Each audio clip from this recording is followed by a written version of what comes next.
down. So tonight we are talking The Walking Dead, episode 20. A lot went down in Princess's mind. I'm Chris. That's it. Before we dive into it, hit the like button, subscribe, and click the bell so that you don't miss as we cover your favorite movies and TV shows.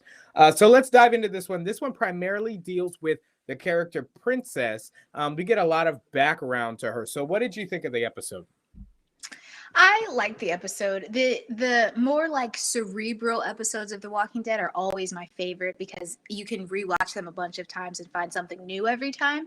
So I tend to like these, but granted, we've been getting a lot of these in the last couple of weeks, like Carol and Daryl and Ezekiel or Aaron and Gabe. Like it's been the same type of episode, kind of slow and just more thoughty. But I liked getting to know Princess. I like her. I think we've only seen her in 2 episodes before this, so it was nice to kind of learn more about her story and her family life and, where she's come from and how she got here. Yeah, so she definitely had a rough upbringing. It's funny, like she said she had PTSD, she had emotional anxiety, she had all these different things. And then she said, she has hallucinations that kind of help her deal and cope with it all. In other words, she kind of makes up her own reality. And in this episode, we see she's pretty we see she's pretty resourceful. We see she's pretty resourceful, being able to take out one of the guards, beat him pretty much to a pulp. And she was able to escape through one of the doors. But did that seem weird to you? At first I would want to believe it was a hallucination because there's no way they would just leave an escape door there. Yeah, I think it was a hallucination because doesn't she wake up again in the box and then she has the confrontation with the guy and then they let her out? Oh no, she escapes and then she comes back in. I don't know, man. It was Maybe super it was weird. A hallucination. It was super weird, but we do know that she had an interrogation, and that really did happen. So, because even the guard, when we were in reality, he referenced them having that conversation, the interrogation, and so in this episode where a lot was happening in her mind, and we were kind of trying to figure out what was real and what wasn't. We can know for sure that they are still that guard did indeed trick her and she did have that interrogation. But a question I have for you is, what was with Ezekiel? Why did she particularly hallucinate him? I don't know. I think maybe because just in the line of the story, like he was the only male that she had interacted with and she maybe felt some sort of paternal relationship with him. Maybe he reminded her of her father in some way. But I think too, like, I am not sure. I'm probably going to get the medical term for this wrong, but she has this disassociation with the violence of her attacking the guard, the stormtrooper dude. So I wonder if she's like, I'm not violent like my father is, so that's someone else, and she just am being ill and not her when we know it was her. But I don't know why Ezekiel. Do you know why? Do you have any? Yeah, that's a great point. Well, I think it's because right now that is the closest character to her. Besides Yumiko, she had a moment with her when Yumiko was injured or whatever, and she was talking to her. But I think up until that point, she had been closest or had the best kind of relationship with Ezekiel, and that's why she had imagined him. She also knew that Yumiko was injured and Eugene was not. He was not complying. He was not cooperating. So the only person left who could come in and help would have been Ezekiel. I think it was also cool to get some footage of him. It's been a while since we've really seen him, period. Especially since the new season. So, just another one of those OG characters. We forget how potent he actually is because he, led the entire kingdom at one point. And I know since his tiger died, it's kind of like, yeah, well, you're lame now. But Shiva. Shiva, yeah, that was a moment. But no, overall, I thought it was cool to see Ezekiel as well. Yeah, I think it was, even though that wasn't really him. That was her idea of him, But it was good to see like the actor, the face, the character. Yeah. Yeah, for sure. Now, as we get into more of this episode, what do you think was going on with this new group? Now, the guard said that they had good intentions. They just wanted to get some information and stuff like that. I covered The Walking Dead World Beyond, and the group there, they dressed in all black. They were the most powerful in the land. These characters, at least the guards, they dress in all white. Now, is that a ranking thing? I don't know. But what did you think of this new power group? They, who all have matching uniforms? I stormtroopers. don't know. I think what stood out to me the most was when he was telling her that they had paperwork to file. That is something that's very like modern day. Like you're worrying about paperwork, you're in a safe space, you're Yeah. secure. So that really stood out to me. I don't know. Isn't the group that is in the World Beyond, because I didn't watch that, aren't they part of a triangle group? Like, aren't there three massive hubs that they all interact Now, with? there. Well, here's how that works out. So they dress in all black, and they are the Civic Republic. Okay, that's Okay. the name of the group, and they are tied to other communities, but these communities are very small and almost not even significant in any way. So they wouldn't have territory like this unless it was given to them by the Civic Republic. But it is a good question to wonder what the connection is between this new group, the Stormtroopers, we'll call them for now, and the Civic Right. Republic from the Walking Dead World Beyond. We do know Right. that the Civic Republic has Rick, and some of those other people.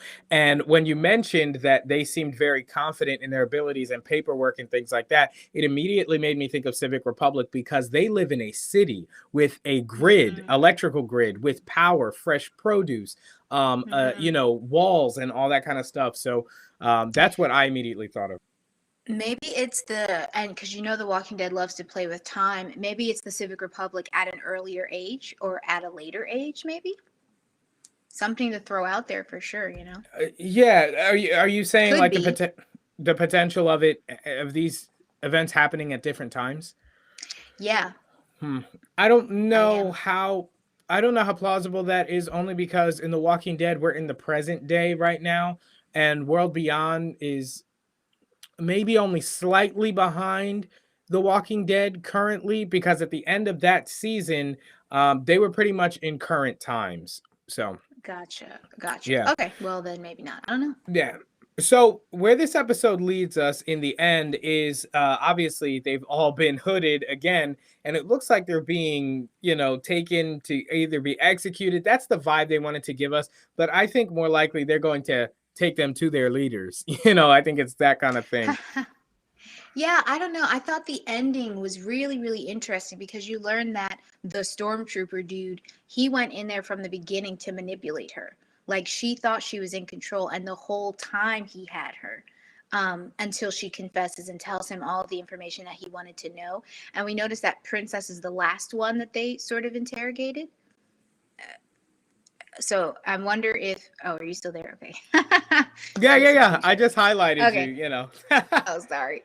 Yeah, that was Anyway, fun. so I wonder if Princess was the last one that they had interrogated, and I wonder if it's because the rest of them didn't break. And Princess, after going through this crazy psychological thing, they already knew she was mentally unstable. They figured they could manipulate her into getting what they want out of her. They get it, and then they show her what's actually going on. Wow. Yeah. I mean, that would be really insane if they had made that kind of read on her that early on. I mean, she's wearing that hot pink, jacket. They Yeah. could see her from space. They probably said, oh, this one's got a personality. Let's see if we can Yeah. manipulate her or whatever. But honestly, I think, I don't know. I think that it was more of a coincidence because, once again, Yumiko was injured. Ezekiel probably wasn't talking at all. And Eugene was probably, I don't know. Who knows how much information he could actually give them. But here's my question. At the end, all of them is Ezekiel, Yumiko, and Eugene are standing up with the things on their head. If Yeah. Yumiko was injured that badly, would she be able to stand so easily? Yeah, well, I mean, she just got head butted kind of with the butt of a rifle, but I mean, she probably has a concussion and maybe a couple stitches. I don't know. We didn't really get too much of a good look at her, but I don't think it was anything where she couldn't stand. And also, it's been about 24, maybe 48 hours since the events, since those things had gone down. So maybe some minor bruising or even major, I guess, wouldn't stop her from standing. I don't think. Yeah, Yeah. I just think for me, what's throwing me off is that Princess is not a reliable source for what we're perceiving as reality. So that's why I'm Yeah. just like, Yeah. what And you know is what? happening. I think that's going to play into this season in a major way because they didn't Mhm. only establish that we couldn't really trust what we were seeing from her perspective, but they also spent this entire episode on developing her character. So I think Yeah. they want us to get to know her because she's going to play a major role in the future. Now, speaking of that, looking forward to the future and the next episode, what are some predictions that you maybe have for next week? Honestly, I feel like all of these episodes are completely unrelated to anything. So I know that for sure. Or at least they're completely unrelated to the episode before. Like we know now that the situation with Princess had nothing to do with Gabriel and Aaron. We know Gabriel and Aaron didn't really have anything to do with Daryl and Carol. So in this next episode from the trailer that we got, it looks like we're seeing Daryl and Carol again. Um, I get it looks like their relationship is still kind of tense. They go their separate ways looking for something.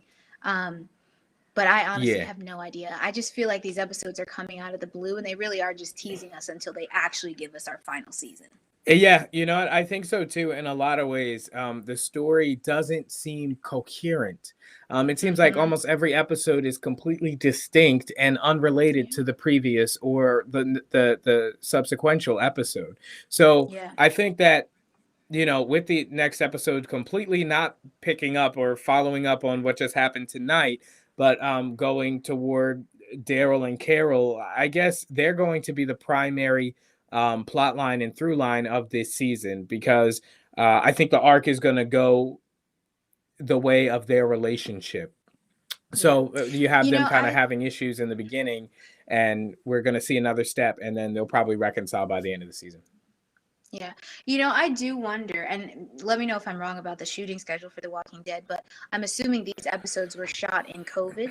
So I think maybe that's why we're only getting two or three characters in a full episode at a time. And I think Yeah. because The Walking Dead got cut off at such a funky spot last year, they're just trying to fill in those holes until we get to the final season. So that's why it's like very sparse and we're digging deeper into the characters, but we're not getting more about the overall Yeah, I think you're absolutely arc. right. I think much more of the story is going now towards the movie, the made for TV movie or the silver screen movie or whatever streaming service they may team up with to present it. I think they are just kind of mailing it, phoning it in, Mm, honestly, until yeah. the final season so that they can do their big Rick Grimes reveals and Michonne and all the characters that we've been missing for a while. So but I guess for me, looking forward to the future, I would hope to see a little bit more coherence between the episode, a little bit more um, synchronization between the storylines, because it's really just popping in on different characters at different times. Yeah. Oh, did you lose my audio? Oh, you're delayed. Okay, guys. Well, with that being said, guys, that's going to do it for episode 20 of The Walking Dead. Let us know what you think down below as we get Sid's audio back. Hit the like button, subscribe, and click the bell as we do all of your coverage for The Walking Dead. And also so many different shows. We had the Snyder Cut come out this week, so we'll be doing videos on that as well as a whole ton of stuff. So you really don't want to miss. The season finale of Servant came out, etc. So really let us know what you think down in the comments below. And we also see our sister channel, the Lara Quente Ledger. We've got great content over there as well. My show, The Granite Geek Show. Sid's got a new show coming up very soon. So thank you guys so much for watching as always, and we'll see you in the next one. Peace. I'll work on Sid's audio. We'll see you.